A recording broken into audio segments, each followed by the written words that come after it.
High! Biryani তো আমরা অনেক রকম খেয়েছি। Chicken biryani, mutton, egg and আলু।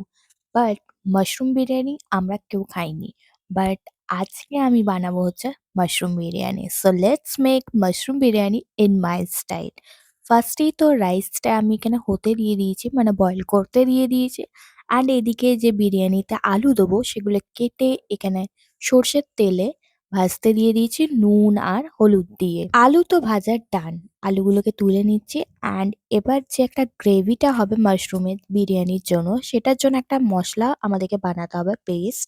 এখানে আমি ইউজ করছি আজকে এভারেস্টের শাহি বিরিয়ানি মশালা আর কিছু বেসিক মশলা। এখানে আমি জিরে গুঁড়ো, ধনে গুঁড়ো, আদা, টমেটো, লঙ্কা আর বললামই যে কি আমি এখানে এভারেস্টের যে মশলাটা বিরিয়ানি ইউজ করছি ওটা দিয়ে একটা ফাইন পেস্ট বানিয়ে নেবো। আর এইদিকে যেহেতু মাশরুম বিরিয়ানি হবে, মাশরুমগুলোকে দেখো আমি 2 হাফ করে নিচ্ছি। এগুলো যদি তোমরা গোটা, গোটা রাখো দেন আরো ভালো হয়। আমার কাছে ১ প্যাকেট ছিল বলে আমি এগুলোকে হাফ, হাফ করে কেটে নিয়েছি। এবার কড়াই গরম করতে হবে, সেখানে সর্ষের তেল সামান্য নিয়েছি। এখানে মাশরুমগুলোকে হালকা আমি এখানে ফ্রাই করে নেবো ফার্স্টে। মাশরুমটা ভাজবো যতক্ষণ না জলটা বেরোচ্ছে, জলটা শুকিয়ে যাচ্ছে ততক্ষণ অবধি এটাকে ফ্রাই করতে হবে। মাশরুমটা ফ্রাই করার সময় যখন জল ছাড়বে তখন ফ্লেমটা গ্যাসে একদম হাই রাখতে হবে। দেখো, বিরিয়ানি তো আমরা অনেক রকম খাই, বাট আমার মনে হলো যে কি একটা হাটকে কিছু ট্রাই করা উচিত। তার জন্য ভাবলাম মাশরুম বিরিয়ানি তো জেনারেলি পাওয়া যায় না দোকানে। আমি জানি না আমার লোকেশনে পাওয়া যায় না, অন্য কোনো লোকেশনে যদি বা পাওয়া যায়। বাট আমার লোকেশনে পাওয়া যায় না। সে কারণের জন্য ভাবলাম যে মাশরুম দিয়ে বিরিয়ানিটা করলে কেমন লাগবে। তো সেই জন্যই আজকে করেছি।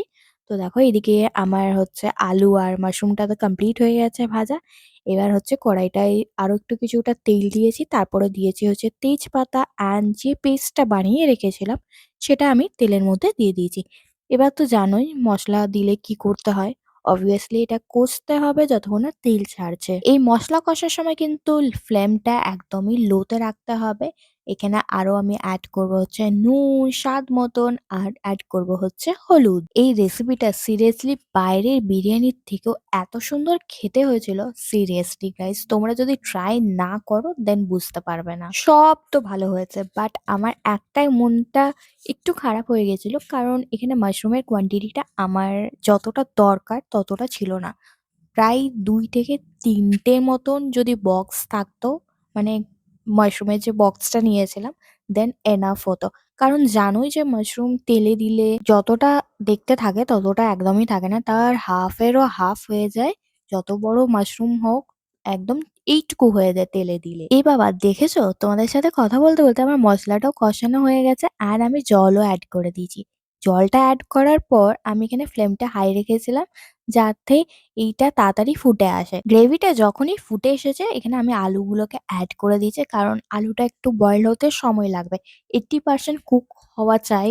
যতক্ষণ না হচ্ছে ততক্ষণ না বাকি প্রসেসটা করতে পারবো না। সে কারণের জন্য আলুটা আগে দিয়েছি বয়েল হওয়ার জন্য। এদিকে দেখো ঢাকনা খুলে দেখছি যে আলুটা সেদ্ধ হয়েছে কিনা। খুন্তির একটু খোঁচা লাগিয়ে দেখলেই বুঝতে পারবে। আলু তো আমার পুরো সেদ্ধ হয়ে গেছে। এবার হচ্ছে মাশরুম যেটা ভেজে রেখেছিলাম ওই মাশরুমটা এড করে দেবো। মাশরুমটা এড করে কিছুক্ষণ ফোটাতে হবে যাতে মাশরুমের যে স্মেলটা আছে সেটা বেরিয়ে যায়। তো দেখো একটু জল এড করেছি, কারণ মনে হলো যে কি আমার একটু জলটা লাগবে। সেই কারণের জন্য জলটা এড করে একদম হাই ফ্লেমে এটা ফোটাচ্ছি। যা দেখেছো, তোমাদেরকে একটা কথা বলতেই ভুলে গেছি।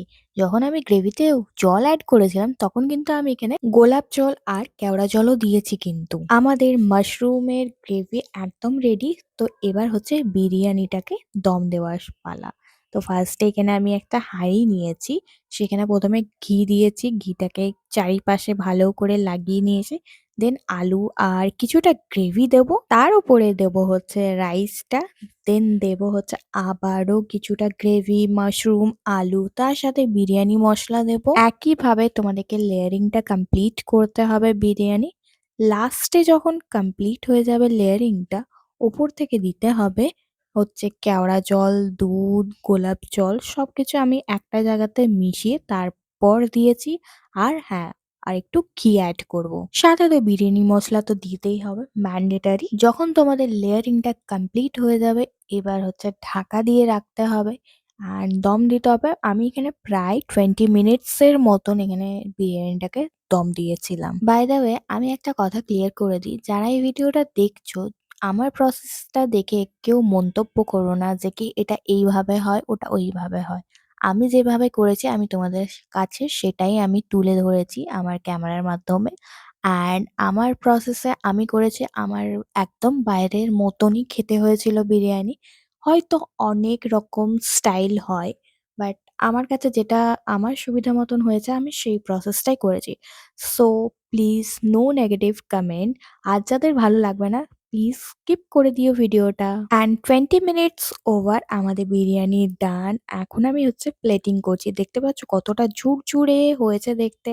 সাদা অ্যান্ড ইয়েলো রাইস, মানে হোয়াইট অ্যান্ড ইয়েলো রাইস দুটোই কম্বিনেশনে আছে। একদম গলা টাইপও হয়নি, লেগেও যায়নি। পুরো ঝুরঝুরে একটা বিরিয়ানি হয়েছিল। আর স্মেলটা সিরিয়াসলি গাইস বাইরের মতনই হয়েছিল। And taste wise oh my god! তোমরা যারা এটা ট্রাই করবে দেন আমাকে কমেন্ট করে জানিও যে সিরিয়াসলি বাইরের মতন খেতে হয়েছিল কিনা। তো thanks for watching. Follow for more. By.